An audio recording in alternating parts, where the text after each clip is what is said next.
দুই বউকে একসঙ্গে খুশি রাখেন। বছর ঘুরতেই পঞ্চমবার বাবা হচ্ছেন আরমান মালিক। সতীন না দুই বোন, ধন্দে ফেলেন আরমান মালিকের দুই স্ত্রী। গত বছরেই 3 সন্তানের বাবা হয়েছেন আরমান। বছর ঘুরতেই ফের বাবা হতে চলেছেন ইউটিউবার। সোশ্যাল মিডিয়ার দৌলতে এখন সকলে চিনে গিয়েছেন তাকে। ইউটিউবার আরমান মালিক তার দুই স্ত্রীকে নিয়ে এক ছাদের তলায় সংসার করেন। দুই সতীনের ভালোবাসা দেখলে অবাক হবেন আপনি। প্রথম স্ত্রী পায়েলের বেস্ট ফ্রেন্ড কৃতিকাকে বিয়ে করেন আরমান। সেই বিয়ে করতে মুসলিম ধর্ম গ্রহণ করেছিলেন।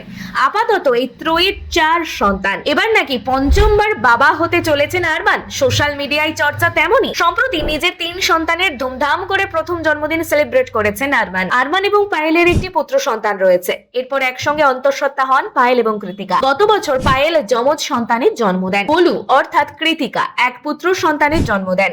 4 সন্তানকে নিয়ে ভরা সংসারের মাঝে হঠাৎ করে ফের আরমানের বাবা হওয়ার গুঞ্জনের শোরগোল নেটপাড়ায়। প্রশ্ন এবার, তার কোন স্ত্রী অন্তঃসত্ত্বা, কৃতিকা নাকি পায়েল? আরমানের নতুন ব্লগে বেবি শাওয়ারের ভিডিও দেখে রীতিমতো ধন্দে নেটপাড়া। ভিডিও শিরোনাম বেবি শাওয়ারে পায়েল না গোলু। পায়েল বা কৃতিকা অন্তঃসত্ত্বা নন। তাদের এক পরিচিতের বেবি শাওয়ারের অনুষ্ঠানে পৌঁছে গিয়েছিলেন তারা। সেই ভিডিও নিয়ে যাবতীয় হইচই। 100 থেকে 200 কোটির মালিক আরমান। আর এই পুরো আয় করেছেন ইউটিউব থেকে। আর মাত্র 2.5 বছরে কোটি কোটি টাকার সম্পত্তির মালিক হয়েছেন তিনি। নিজে দুটো বিয়ে করলেও অন্যদের এই কাজ না করারই পরামর্শ দেন আরমান। তিনি বলেন, আমার মতো দুজনকে বিয়ে করার ভুল করবেন না।